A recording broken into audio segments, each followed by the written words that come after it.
तो आज हम बात करने वाले हैं ओला की S1 X 2 किलोवाट के बारे में। इसको लिए हुए अभी हमें 1 साल हो गए हैं। इसका क्या रिव्यू है, कितने चल गई है और मतलब क्या क्या परेशानी आई है, क्या एडवांटेज है और क्या डिसएडवांटेज है, उन सब के बारे में आज हम बात करने वाले हैं। तो चलिए पहले हम इसके ना रेंज से स्टार्टिंग करते हैं कि इको मोड में कितनी रेंज होती है नॉर्मल में और स्पोर्ट्स मोड में कितनी रेंज आती है। अभी हम इसको नॉर्मल में मतलब इसको स्टार्ट करेंगे। नॉर्मल के अंदर इसकी 64 किलोमीटर रेंज आ रही है 95% बैटरी हेल्थ में। उसके बाद इको मोड के अंदर 82 किलोमीटर आ रही है और स्पोर्ट्स मोड में 56 किलोमीटर आ रही है। मतलब कि नॉर्मल मोड में मीडियम चलती है, स्पोर्ट्स मोड में थोड़ा हैवी चलती है और जो इको मोड है उसके अंदर इसकी 40 की स्पीड है और नॉर्मल के अंदर इसकी 70 की स्पीड है और स्पोर्ट्स के अंदर 185 किलोमीटर की स्पीड के टॉप स्पीड पे चलती है ये। और इसके अंदर अभी खूबियाँ तो बहुत है, अभी लगभग 9000 किलोमीटर चल गई है और 1 साल के अंदर इसके अंदर कोई भी कमी परेशानी देखने के लिए नहीं मिली है।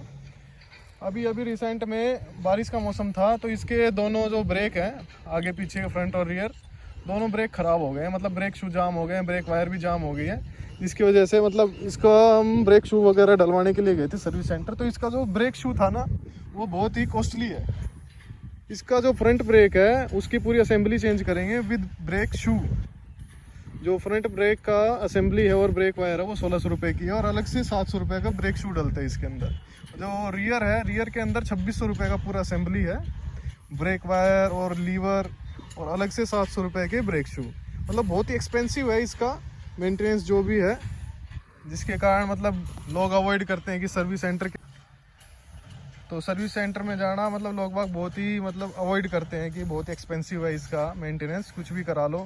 वैसे अगर आपने ओला केयर प्लस का मेंबरशिप ले रखी है तो उसके अंदर आपका लेबर चार्जेस फ्री है और बहुत सी चीज़ें उसमें फैसिलिटी फ्री है, जैसे रोड साइड असिस्टेंट हो जाता है वो भी फ्री है। और वो जो ओला केयर प्लस का जो अलग से पॉलिसी है वो 5-5.5 हज़ार रुपये की है। उसके अंदर आपको रोड साइड के साथ साथ बहुत सी फैसिलिटी मिल जाती है।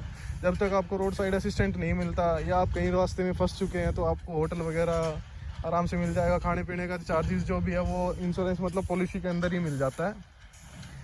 और बहुत सी है, वो मैं आपको इसका स्क्रीनशॉट लगा के ओला केयर प्लस का जो भी पॉलिसी है वो आपको दिखा दूँगा। बाकी ओला वालों ने अच्छी पॉलिसी डाल रखी है, बट इसकी जो सर्विस है वो थोड़ा मतलब सर्विस सेंटर थोड़ा बहुत लेट काम करते हैं, थोड़ा नहीं बहुत ज़्यादा लेट काम करते हैं। अभी मैं रेवाड़ी गया था इसको ठीक कराने के लिए, जब इसका मतलब अभी इसके अंदर पार्क मोड आ गया था, चलते चलते सिस्टम इशू आ गया था। और सिस्टम इशू उस वजह से आया था, इसका जो ECM होता है उसके अंदर कोई प्रॉब्लम आ गई थी और प्रॉब्लम आने की वजह से इसके अंदर सिस्टम इशू शो हुआ।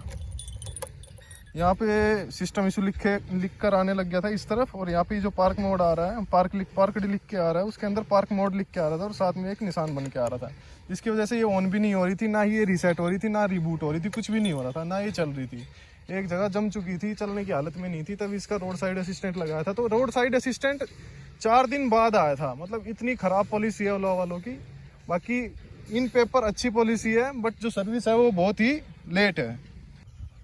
और जब रोड साइड असिस्टेंट इसको ले गया था नियर जो सर्विस सेंटर पड़ता है ओला का, वहाँ जाने के 10 दिन बाद भी इस स्कूटी का कोई भी उन्होंने सोल्यूशन नहीं निकाला था। ये स्कूटी वहाँ पे खड़ी ही रही थी जब तक मैं वहाँ पहुँचा नहीं। मैं 15 दिन वहाँ पे पहुँचा ताकि स्कूटी ठीक है या नहीं है ये सब देखने के लिए मैं पहुँचा, बट वहाँ पे ऐसा कुछ था नहीं कि स्कूटी ठीक हुई है या नहीं है। जब मैं वहाँ पहुँचा तो मैंने उनसे पूछा कि आपने ये चेक किया है या नहीं किया, तो उन्होंने बताया कि कल शाम को हमने चेक किया था।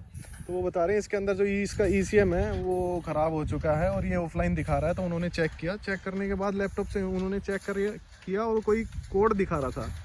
तो उन्होंने अपना जो टेस्टर होता है वो लगाया। टेस्टर लगाने के बाद में उन्होंने इसको अपडेट किया। अपडेट करने के बाद ये चल गई, पर चली भी ना भी चली, दोनों बराबर हो गए। थोड़ी दूर ये चली, चलने के बाद ये फिर ख़राब हो गई। मैं इसको घर तो ले आया 40 किलोमीटर दूर, बट ये घर आने के बाद ये फिर वही इसका हाल हो गया। ये मैंने धुलवाई थी, धुलवाने के बाद जैसे ही चलाते ही वही सिस्टम इशू और पार्क मोड दिखा दिया।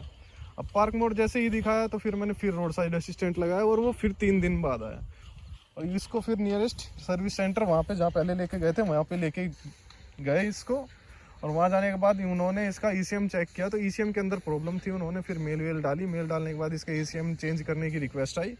जब इसका ECM चेंज हुआ, नया डाला गया, उसके बाद ही स्कूटी ठीक हुई है। बाकी ये सब ओला की वारंटी के अंदर आता है। कोई भी इलेक्ट्रिक इशू आता है तो 3 साल के अंदर कोई भी चीज़ हो, कोई भी पार्ट हो, वो रिपेयर हो सकता है। अगर अदर कोई भी फॉल्ट आता है एक्सटर्नल, तो वो इसमें कवर नहीं होता है। कोई भी पॉलिसी ले लो, इंश्योरेंस में कवर हो जाता है बट इसमें कवर नहीं होता है वो। बाकी जो ओला का ये जो पेंट कर रखा है सॉकर पे या पीछे, ये जो ड्रम का कवर होता है, ब्रेक ड्रम का कवर होता है और अलॉय व्हील का कलर है, इनके ना कलर उतरने लग रहे हैं। ये पता नहीं ये क्यों उतर रहे हैं, इसकी पुअर क्वालिटी है कैसे क्या है। और ये जो सॉकर है, सॉकर के ऊपर का जो कलर है इस तरफ से वो भी उतरने लग रहा है, वो उतर के नीचे गिर गया। और इस तरफ से ये पूरा इसका कलर उतर चुका है। और बैक साइड में भी इसका ऐसे ही कलर उतर चुका है यहाँ से। मतलब कहने का ये है कि अब तक ये 9000 किलोमीटर चल चुके हैं, इसमें ज़्यादा कोई प्रॉब्लम आई नहीं है। ब्रेक शू की ही प्रॉब्लम आई है। ब्रेक शू भी वो थोड़े ज़्यादा महंगे, इस वजह से हम कम ओला सर्विस सेंटर से नहीं डलवा रहे। अभी बाहर जो भी मिलेगा हमें वर्कर या जो भी मिस्त्री मिलेगा उससे हम कराएंगे, क्योंकि वहाँ पर बहुत ज़्यादा कॉस्ट है। बाकी ये चलने वाइज बहुत अच्छी है, इसकी परफॉर्मेंस भी अच्छी है। ये मतलब 0 to 64 सेकंड में कवर कर लेती है और 0 to 86 सेकंड में कैच कर लेती है। मतलब चलने वाइज बहुत अच्छी है।